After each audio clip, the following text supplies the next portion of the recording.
YouTube, what's good with y'all, man? Welcome back to another CEO video, man. Welcome back to the channel, man. Another creatively optimistic video. Man, we got a good one today, man. Jesus was an alien, ancient texts, pyramids, Trump's uncle, and Nikola Tesla, Billy Carson, episode 426, PPD podcast. Subscribe to the channel if you haven't. I'm already like the video because I know this is fire. Look at what we're reacting to. Man, I've been watching these like on the low. So I'm like, what am I doing? I got to bring these to the channel. Why am I just sitting here not getting paid right now? It doesn't make any sense. So, you know what I'm saying? What I did was sunflower seeds, nigga. Kool-Aid, nigga. And we going to react to however much I want to. Because guess what? This is my frequency. This is my channel, nigga. Yeah, let's get into it. I don't know how to introduce my next guest here today. We're talking about ancient civilization, aliens. You think Jesus was an alien?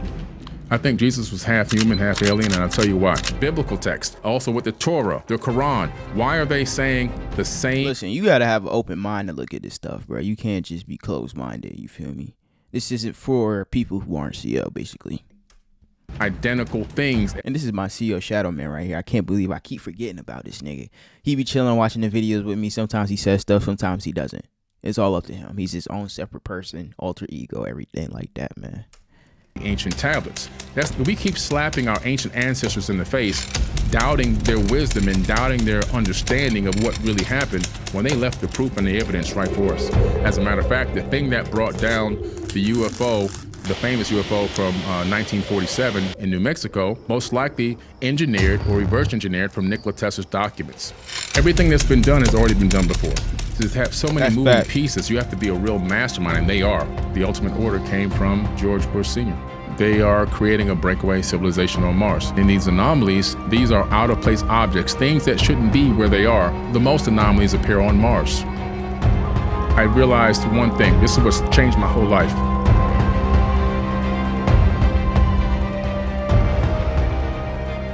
If there's ever been an interview, I just started believing that extraterrestrial beings exist.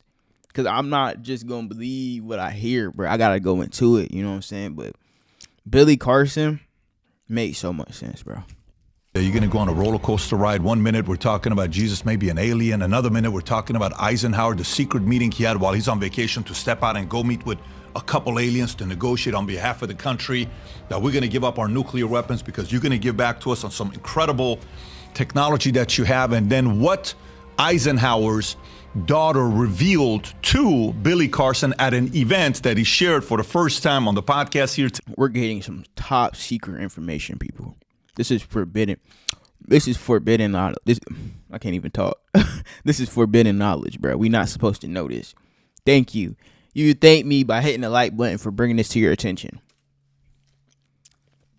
Why Hitler was so interested in Antarctica and how Buzz Aldrin went there, came back, he tweeted something about it, was forced to take it down a day later, and then a couple other stories about Nikola Tesla and Donald Trump's father's brother, who the FBI approached to say, hey, do you think there's any kind of risks if this information that Nikola Tesla has? Bunch of debates over faith, God's existence, Satan, evil, aliens, Machu Picchu.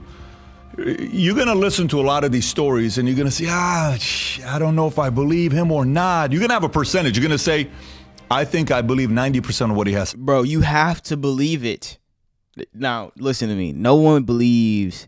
If you believe another human being 100%, there's something wrong with that. You should never, ever believe a human being at 100% capacity.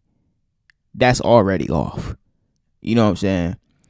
But you have to look. You have to go look at the evidence for yourself and judge from that. And if the evidence is solid, why would you not believe it? Because you can't go back in time and look at it. But the evidence is there. The evidence is all about evidence. There's people in prison with no life because the evidence points to them. You may say, I believe 30% of what he has to say. But there's one thing you're not going to say. You are not going to say this was not an interesting person to listen to. So I hope you enjoyed this as much as I enjoyed Listen to his level of certainty. He even said, I'm not sure if I'm right about everything I'm saying, but you're going to listen to him and you're going to say, this guy fully believes in what he has to say. With that being said, enjoy Billy Carson. You have a killer e-commerce store, but your conversion rate, not so killer. You've spent so much money and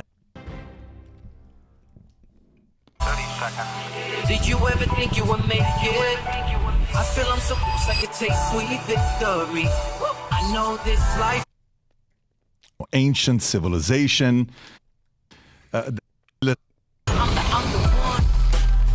one. Yeah, his intro fire. I mean, listen, I don't know how to introduce my next guest here today. For those of you that like business or politics or finance or any of that stuff, we're not talking any of that stuff today. Today we're Talking my language, CO business, nigga. about, I don't know, ancient civilization. We're talking about, the Anunnakis. We're talking about aliens. We're talking about how much of this stuff is true. We're talking to Billy Carson. If you don't know who he is, just go search him on YouTube. He's been on a bunch of different shows all over the place. Rogan, Flagrant with Andrew Schultz, everywhere. We watching the Joe Rogan one next. And he's got a YouTube channel as well, over 1 million subscribers, if I'm not mistaken, right? Forbidden Knowledge. With that being said, That is such a hard name, Forbidden Knowledge. it's great to have you on the podcast. Thank you. Glad to be here. So I got a lot of questions for you, but opening, why are you so interested in these topics? Like, what happened to you to say, I want to learn about aliens and all these strange stories, and some may say conspiracies? Yeah. Well, it started for me back in 1977. I was in my backyard in Miami, Florida, and I was watching the airplanes go over from the Opelika Airport, very small private airport. That nigga was in the hood. Well-known airport there. It's actually been refurbished recently, and it's a really nice airport. But even as a 7-year-old kid looking up at the sky, seeing the planes go over, knowing that they appeared to be moving slow, but realizing they had to be moving pretty fast to keep their ability to stay up in the air, this one day, this object flew across my backyard, and it wasn't an airplane. Even as a kid, I knew no tail, no wings, no cockpit. What is this thing? And it cleared the horizon in seconds, not minutes. It went straight across.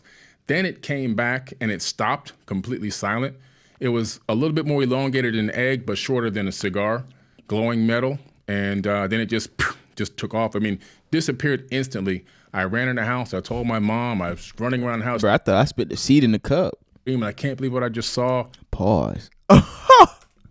And that's when my mother said to me, and this is 77, she said, son, there were advanced beings on this earth in the ancient past, and they used to have places that they lived on top of mountains. She said, you have to go and check out Machu Picchu in Peru. Yep. And that was in 77, which is why I dedicated this book, and I made a statement about that in this book to my mother, because Nigga, let me see something fly across my house, nigga. she's the one who originally put that in my mind. She didn't say aliens, but she said advanced beings. She said, there's everything that's been done has already been done before. Everything's has been done before, sir. That's just pure history. That's facts.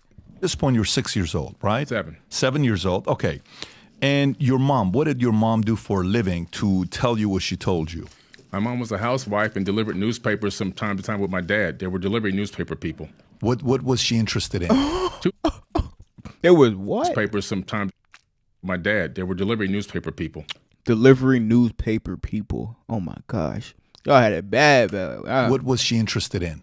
She was interested in mechanics. She was a mechanic, believe it or not, just a self-taught mechanic. She would go out. We had this extra junk car in the house, and she would take the car apart, break the engine down, and give it a head job, not the bad head job, but the real mechanical head job, put it back together, and then crank it. All right, so I'm mature, but we not finna let that slide, nigga. Pause. I'm mature. But some things we just can't let slide in today's time. It's just so far out of Let me shut up.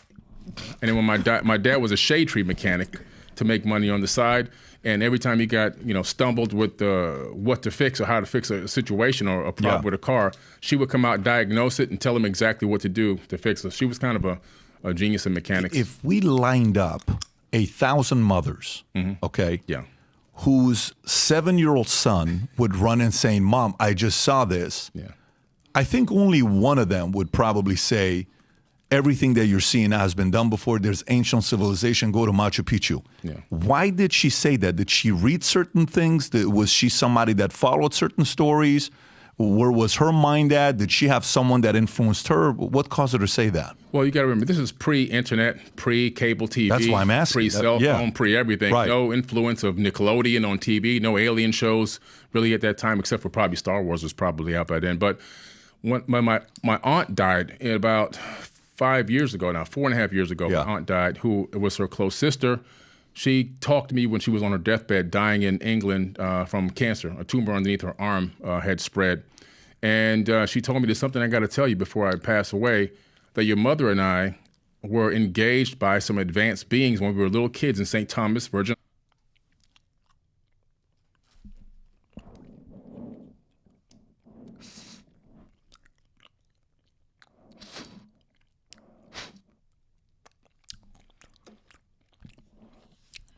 Auntie, ma'am, you couldn't have said anything before you know what I'm saying?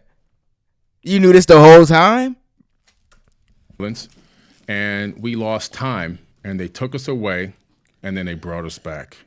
And I was blown away. You said nothing? The world. And she died 2 days later. Wow. She died 2 days after she told you this. Yeah. How old were you at the time? That was, I was probably 47. Wow. So how long have you known about 48. this? How long? And you said nothing. And you knew I was on this great adventure. No, let me shut up. I'm just playing, bro. Have you known about this? I just found out. That was the first time I heard about it. So that's the first time she ever told you this? Yeah. Did your mom ever tell you these? My mom never told me. Never anything told you about this? it. Yeah. So is your mom still around? Is your mom still alive? she's gone. She's not? Okay. Sorry to hear. Yeah. And so go back. So if you're generally, when I meet somebody that has a lot of interest in something, and I go meet the parents, I'm like, okay, I get it. This guy loves the Yankees. His father's a diehard Yankees guy. This guy loves the Rockets. His father was a rocket scientist. Yeah. This guy is a businessman. His father was a commercial real estate guy. That guy's, you can kind of see a trend. So I see something with you that's with mom. So if at nighttime you're sitting there talking with your mom, you're having dinner at night, what do conversations sound like? Is she talking aliens? No. Is she talking technology? No, just mechanics. But why would she say to you that anything that you see now has been done before and you have to go to Machu Picchu? Why would she say about Machu Picchu? What is Machu Picchu, nigga? It burned in my mind for decades, and when I finally got a chance, I went. I started my world traveling. I've been around the world.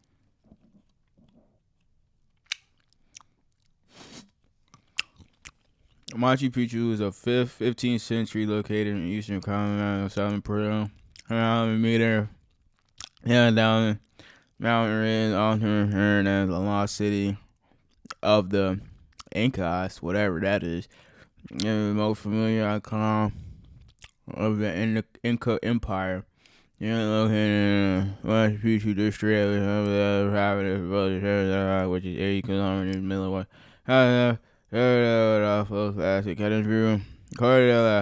Alright, bro. You just now 38 times around this planet, but that was one of the places I knew I had to get to. The Inca civilization had no written language, and following the first encounter by the Spanish soldier, whatever that, no Europeans are recorded to have visited the site.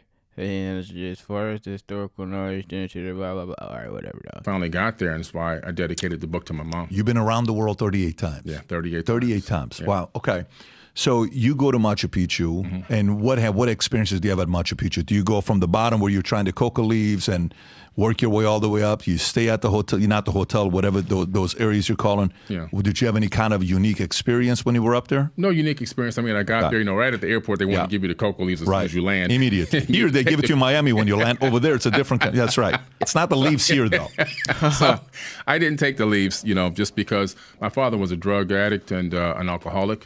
And so I'm always fearful of any type of addictive personality that may be embedded in me. So anything that could be possibly. Have you ever done drugs? Never done drugs. You've never done drugs? Never smoked marijuana. I drank 2 beers when I was 17, got sick for 3 days, never drank again. I'm 50. You probably don't know how many times this nigga said that. I don't drink. I go to a studio session and party.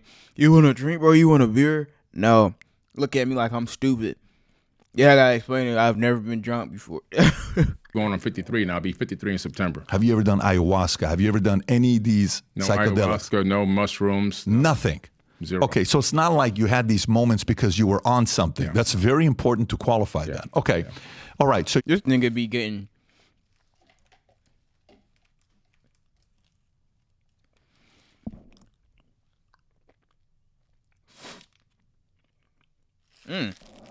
I hate eating seeds like this, bro.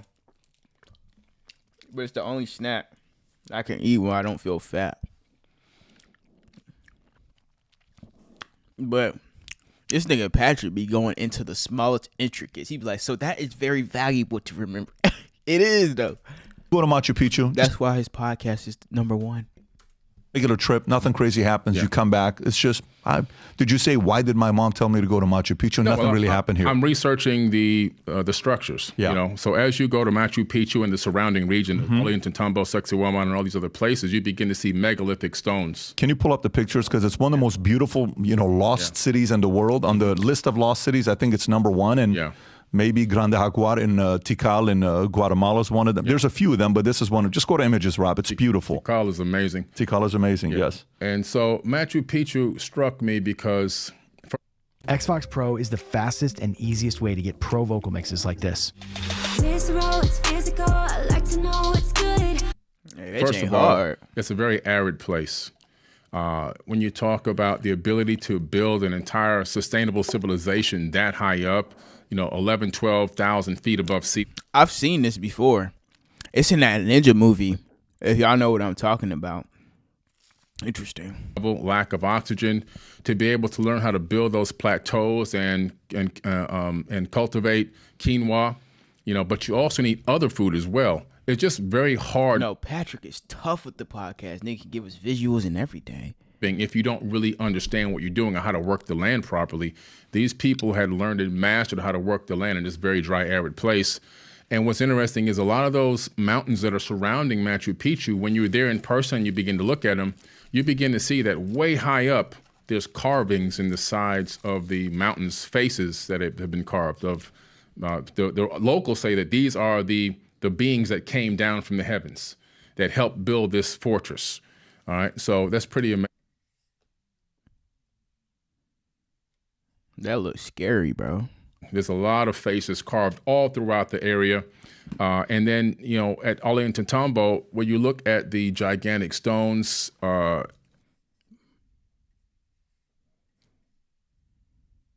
it's so much stuff we don't know about, bro. It's not even funny, fool. It's not even funny. You find out that they were from another mountain. And to get to that other mountain, you have to travel about close to, because you have to, travail the land. You're talking about almost 300, 400 miles, depending on the angle you take to get there, to get to the quarry. And now that's brought back and built on a mountain fortress on the other side. How did they get them harvested out of the mountain? How did they bring them down the mountain? How did they bring them up to the top of another mountain and build them in an interlocking way where the stones are all individually made to fit together, interlocking with no mortar, and they're also earthquake proof. That's crazy technology. Did you come up with a conclusion? Earthquake proof. How do you know? Is there anything that the locals believe in? Is there anything you saw with scientists or others who study these kinds of archaeologists to say this is what they found? The homegrown guides and the homegrown archaeologists that aren't afraid to talk say that these fortresses were built in a day and a night by the beings that came from heaven. That's what they say. That's what they say. Yeah. What do scientists, traditional scientists from big universities say? They say that, they're not really sure how they would do it. Maybe they took trees and rolled them on, stones and rolled on tree logs. They really don't have a good opinion on exactly how it was done. They just don't, of course, they don't go towards any people outside of this planet or any additional help or any construction techniques that would have been given to humankind or mankind.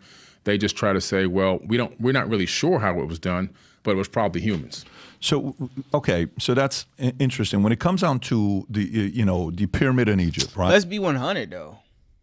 It's not that hard to carve out a stone. It's not that impressive. It's not that hard to carve out a stone. Any human can do that. We did that with the presidents and Mount Trashmore. We can do that. But the question is, why did they look like that? And you hear about different stories that's coming out with the pyramid, and how did they build this? If we can build something like this, what year was the pyramid built? If you can look up the year it was built, what is the year, Rob? Can you see what the year is? Oldest one, 2,000 years ago. The Great Pyramid. Well, they're going to tell you between 2,500 or so, BC. BC. But it's much older than that. Okay, so you think it's how long?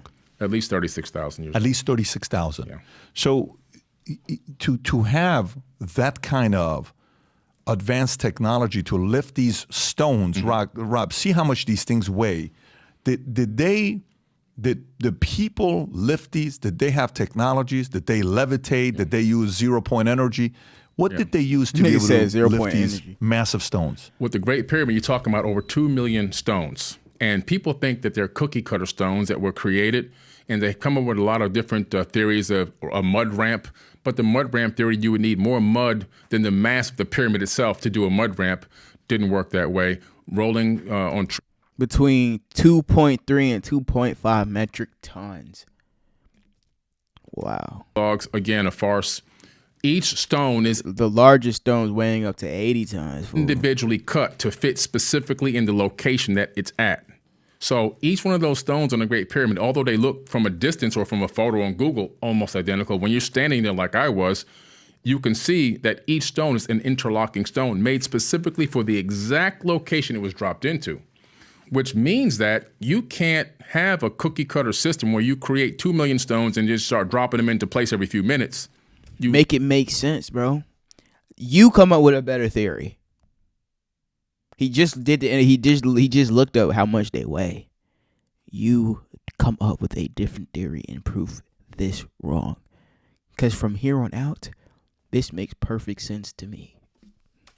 literally have to absolutely create each stone specifically for the location it needs to be in.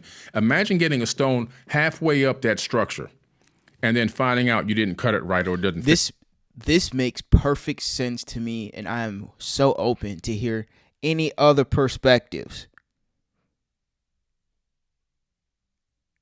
But this is number one so far. Properly. The waste of resources, the waste of energy, the waste of time. These people built the Great Pyramid because they knew exactly what they were doing. They had done this before. If you want to learn how to edit really well from professional Hollywood editors, we're going to show you the stuff that nobody else is teaching.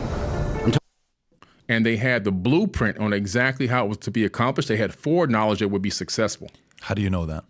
Well, you can't, you're talking about thousands of years ago. Resources are key. Resources are very important. You can't take up the resources of an entire civilization to build something on a guess or a whim, right? If you look at Angkor Wat, Cambodia, the moat around Angkor Wat is about 13 to 14 feet deep. The mass of mud removed to create that man-made moat around Angkor Wat is more mass than the Great Pyramid. You can't do these kind of feats of incredible technological. It doesn't just happen because we're human beings. There's more to it, bro. And this guy knows something. That's the truth. Triumphs without knowing in advance it's going to work. You have to have it where it's filtering water from the mountain. You have to understand how to create. Then they took and made irrigation from it for growing We have footage and evidence. crops. And it has to also sustain itself within the moat. It's for protection against invaders. So to build that moat, to remove more mass than the Great Pyramid, you have to know exactly what you're doing and also have foreknowledge it's going to work. You can't waste the resources. So how did they get it? You're saying, because they're saying online it'll say 2,500, 2,600 BC, right? You're saying 36,000, right? One, how do you know it's 36,000? And based on your research, what are you finding that the way they build this? Well, when you look into the Emerald Tablets of Thoth, right, which is why I wrote the book, Compendium of the Emerald Tablets, he says in some of the opening verses, he said, builded I the Great Pyramid, patterned after Earth's force, so that it too might remain through the ages. He's saying, I built the Great Pyramid. And to give me the key to the time frame. That's a statement. Just like Jesus said, I am the way, the truth, and the life. He said, Thoth said, nigga, I created the pyramid. We gotta go do some research, fool. Tablets are around 36 to 38,000 years old. Now, if you look at the fact that his father in Sumerian told him his name in Sumerian was Nigajita to build the Sphinx and put his head on it. The Sphinx's head never had a lion's head on it. It always had a human head, but it was recarved to a smaller head because his brother had taken The Emerald Tablet is a compact and cryptic hermetic text. It was a highly regarded foundational text for many Islamic and European alchemists. It was a highly regarded foundational text for many Islamic and European alchemists, though attributed to the legendary Hellenistic figure whatever that is. The text of the Emerald Tablet first appears in a number of early medieval Arabic sources. The text of the Emerald Tablets first appears in a number of early medieval Arabic sources, the oldest of which dates to the late 8th or early 9th century. It was translated into Latin several times in the 12th and 13th centuries. Numerous interpretations and commentaries followed. Medieval and early modern alchemists associated the Emerald Tablets with the creation of the philosopher's stone and artificial production of gold. It has also been popular with 19th and 20th century oculists and esotericists, among whom the expression as above, so below, a modern paraphrase of the second verse of the tablets, has become an often cited motto. It is also probably extraterrestrials, among whom the expression as above, so below, a modern phrase. It is true without lying, certain and most true. That which is below is like that which is above, and that which is above is like that is which below. To do the miracle of one only thing, and as all things have been and arose from one by the meditation of one. So all things have their birth from this one thing by adaptation. The sun is its father, the moon is its mother, the wind hath carried it in its belly. The earth is its nurse. The father of all perfection, and the whole world is here. Its force or power is entire if it be converted into earth. Separate thou the earth from the fire, the subtle from the gross, sweetly with a great industry. It ascends from the earth to the heaven, and again it descends to the earth and receives the force of being of things superior and inferior. By this means you shall have the glory of the whole world, and thereby all obscurity shall fly from you. Its force is above all force, for it vanquishes every subtle thing and penetrates every solid thing. So was the world created. From this are and do come admirable adaptations whereof the means is here, and hence I am called Hermes Trismegistus, having the blah blah blah. So basically, we're from kingship and recarved it to his brother's son's head. So that's his nephew's face on there now. But when you look in the Great Sphinx enclosure and you look at the weathering of the stone and the rocks in there, it tells you that there was a major event, probably the Younger Dryas incident, which happened an impact right above Syria, which would have melted a lot of ice and created a flood pouring down into that region. Now, you can tell how many thousands of years the water took to drop inside the Sphinx's enclosure. So that gives you a great idea, based on real, actual, peer-reviewed geology, that this is much older than that. The Sphinx is much, much older than that. And that means that plateau was built around the same time frame. So now all of a sudden you're going, wait a minute, if it's some geologists say, well, at least let's give it 13,000 years. But 13,000 years is when the Younger Dryas incident happened. To get a perfect time to build megalithic structures like a Great Pyramid and a Great Sphinx, you need peace, tranquility. You need time, you need resources. Now, if you go back another precessional period, all of a sudden you're right around the 36,000 time frame, 36,000-year-old time frame, which is around the time that Thoth authored the Emerald Tablets and claimed that he built the Great Pyramid.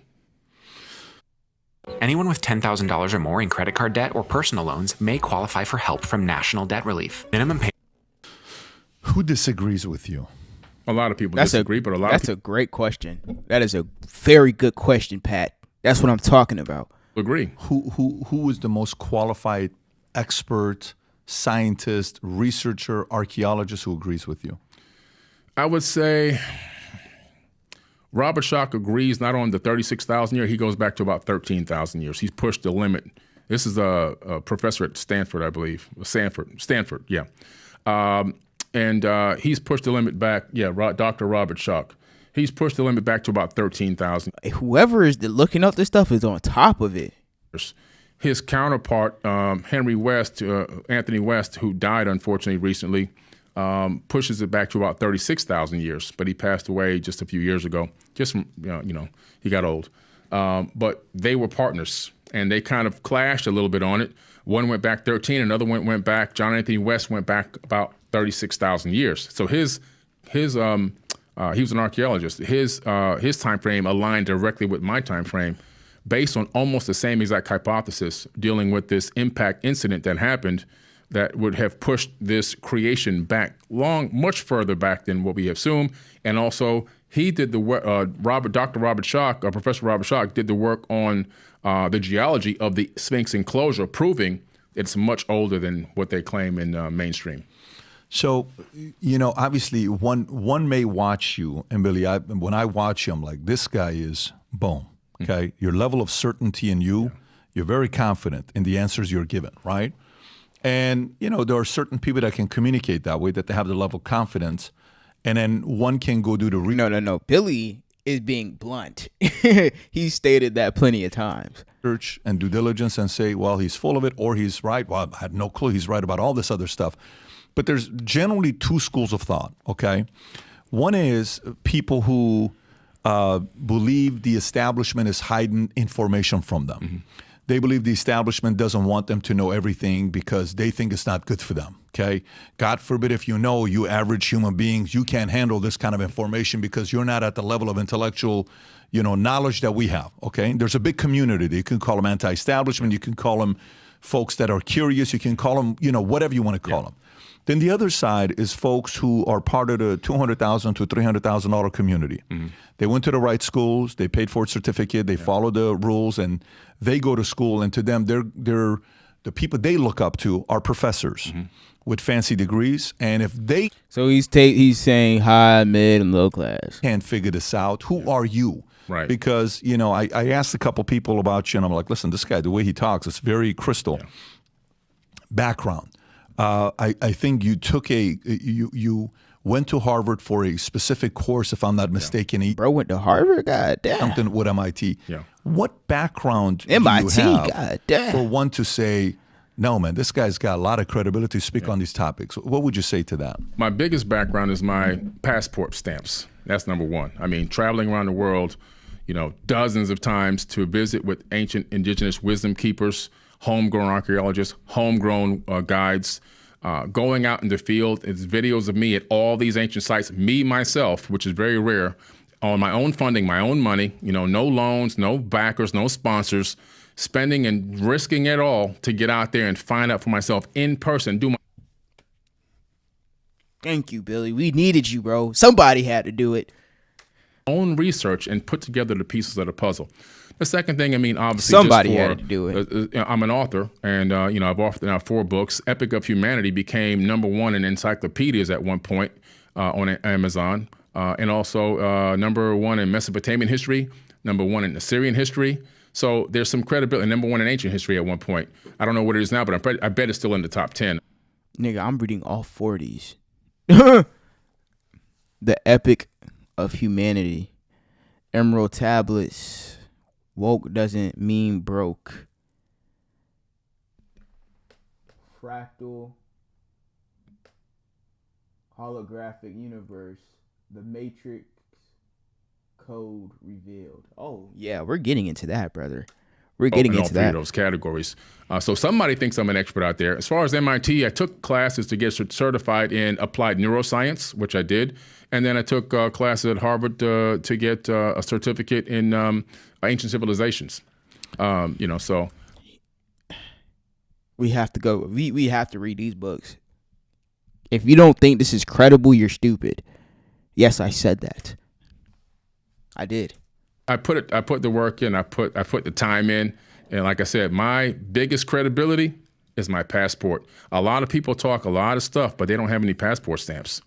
So passport stamps, meaning you went there, you saw it, you witnessed it, and that is where. Okay, so when you're reading material on this, what is your method of research? You know, what are you reading? What are some things you attack to research a topic like this? Specifically, how wide of a range of topics you study? Right. Well, if I'm going to go into an ancient civilization, specifically trying to tie things in through the Sumerian culture, because the Sumerian culture has a lot of information and data. Sumerians. What is the Sumerian culture? Also the Egyptians, the pre-dynastic Egyptians, but also the dynastic Egyptians have a lot of information. But when you get into the Sumerian cuneiform tablets and the Sumerian cylinder scrolls, you get access to a lot of information. So I go to the UCLA CDLI online cuneiform digital library. Okay, so say that fast 10 times. So you go in there, you can take actual stones off the virtual shelf, drop them into the translator, and you can then read the translations for yourself. You don't got to rely on this guy, that guy, you know, and all these other people that translated the tablets. You can get the translations yourself, and you can get the real deal for yourself. So this is evidence, people. Evidence. Real, physical, feeling, sight, smell, evidence. We have to account for it. You can begin to put the pieces of the puzzle together. Now, what's interesting is these stone tablets have been translated, and if some of them have been created in Assyrian, some have been created in Babylonian. You can see over different periods of time, but you can see the similarities between the two stories. And then you can also then make the connection between those Assyrian and Babylonian texts with biblical text, also with the Torah, right? The Old Testament of the Bible, the Quran. So all of a sudden you're seeing that the Quran, the Bible were written much newer, at a much newer time period than these ancient tablets. Why are they saying the same identical things as the ancient tablets? That's the first big question mark you have to ask yourself. So now you have to go back and back convert these languages, Aramaic, you know, Hebrew, and everything else, and you got to begin to look at the origin of these sources for these books, and you realize 90% of it's coming out of ancient tablets that existed for thousands of years, well documented. No need to look that up or Google it because it's an absolute known fact. These do not argue against the truth, bro. Accept the truth. That's all you have to do. Which are thousands of years old, 6,000, 7,000, 8,000 years old, and they're sitting in the British Museum. But like, for example, the Epic of Gilgamesh is giving you the full story of Noah's Ark. And you're even given the shape of the ship he built, not the ship dimensions in the Bible. The original dimensions of the boat is a circle, right? It's a disc that he built, not a gigantic boat. The story in the Bible is a little off, but hold on, what that you're nigga even say? given the shape of the ship he built, not the ship dimensions in the Bible. The original. What ship? No need to look that up or Google it because it's an absolute known fact. These tablets are thousands of years old, 6,000, 7,000, 8,000 years old, and they're sitting in the British Museum. But like, for example, the Epic of Gilgamesh is giving you the full story of Noah's Ark. And you're even given the shape of the ship he built, not the We've been forgazed. We have to go do some research, bro. Dimensions in the Bible, the original dimensions of the boat is a circle, right? It's a disc that he built, not a gigantic boat. The story in the Bible is a little off, but the generalization of the story is coming directly from these ancient tablets. And that's just one example of dozens. And you begin to say, oh man, what happened was people were copying from the tablets onto parchment papers, right? Copying and turning it into what we call scriptures, putting it in these vases inside of these caves where they were studying stuff and trying to hand it down from generation to generation. Over time, people came into these caves, found all these different vases in different areas throughout the region, put those things together and made it into canonized books that we call religious texts. So what do you Did you hear what he just said, bro? Nigga, if you believe in Christ,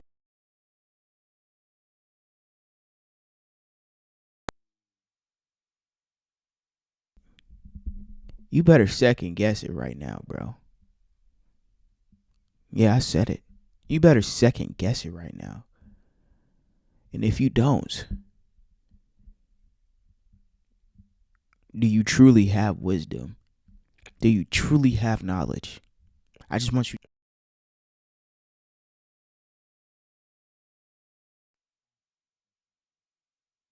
actually know the truth.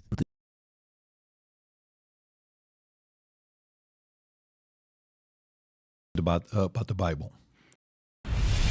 The ancient Egyptians understood that they could use sound to reduce their weight and the gravitational effect. Well, the Bible has a lot of good information in it. If you can apply some of the information, it can really change your life. It can really put you on the right path. But it also has some information in there that's detrimental to people as well. You have to have discernment with what you're reading in the book, in the Bible. In the Bible, where you see the word God everywhere, that's a mistranslation by accident on purpose.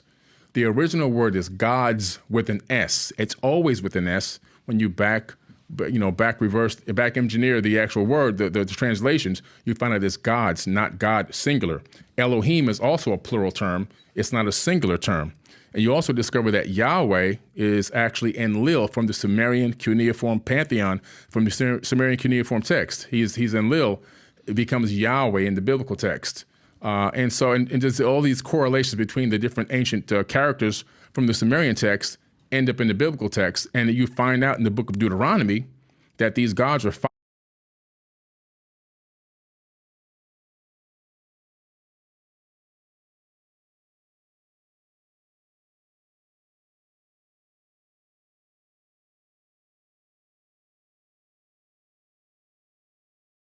each other over resources and people.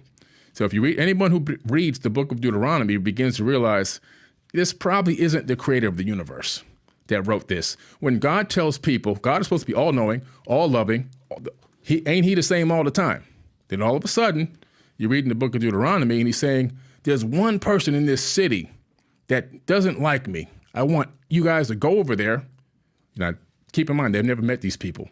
Kill the women, kill the children, kill their animals, and bring the spoils of war back to me. Now, what kind of God needs the spoils of war, and what kind of God needs to kill children? There's also a verse in there in the book of Deuteronomy where God tells a man, if you see a woman walking through the land and you decide to rape her, and the word rape is the actual word, look it up, you can. And if after you rape her, if you decide you want to make her your wife, you can keep her as your wife too. Now you have rape and abduction. Now, you're saying to yourself, the creator of the universe, okay, has all power, all-knowing, omnipotent, omniscient. Why in the world would he write stuff like that or give a man the ability to write something?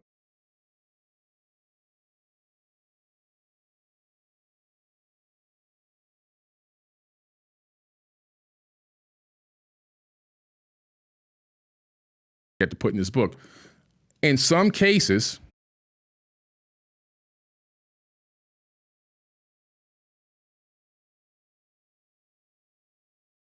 it's not talking about the creator of the universe. We have to be able to discern that. We have to be able to have the eye to see that some of this is manipulation for the power of people to put on top of other people. In the New Testament, Jesus says, honor your slave master. Now, why would we want to honor a slave master? As you would honor me, he says. Do you think Jesus really would say something like that? I don't. I think that his message was pure and clean and clear, and that he was trying to usher back a level of Christ consciousness back in humanity. And that's the return. The second return is when we all reach a level of Christ consciousness. That's when Jesus comes back. He comes back in our minds, not in a physical form. And for people to take his words and skewer it around to make it okay for slavery, I think that's a big thing where we see now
the projection of human minds, not the creator of the universe. So you have to be discerning with the biblical text. Who is Jesus to you? In your eyes, who is Jesus? His name is Yeshua, okay?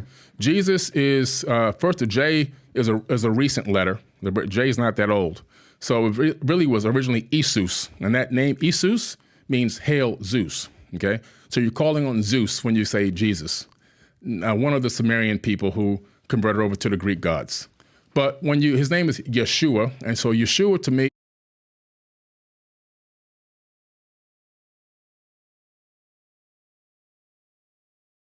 is, first the J is a recent letter. The J is not that old. So it really was originally Isus, and that name Isus means hail Zeus, okay? So you're calling on Zeus when you say Jesus, one of the Sumerian people who converted over to the Greek gods. But when his name is Yeshua, and so Yeshua to me, very powerful person, very spiritual, high level of knowledge, a student of the Egyptian mysteries. When Jesus disappears from the Bible, he actually ends up in Egypt, okay? You can find this information in a book that was kept out of the biblical text called the Gospel of the Holy 12.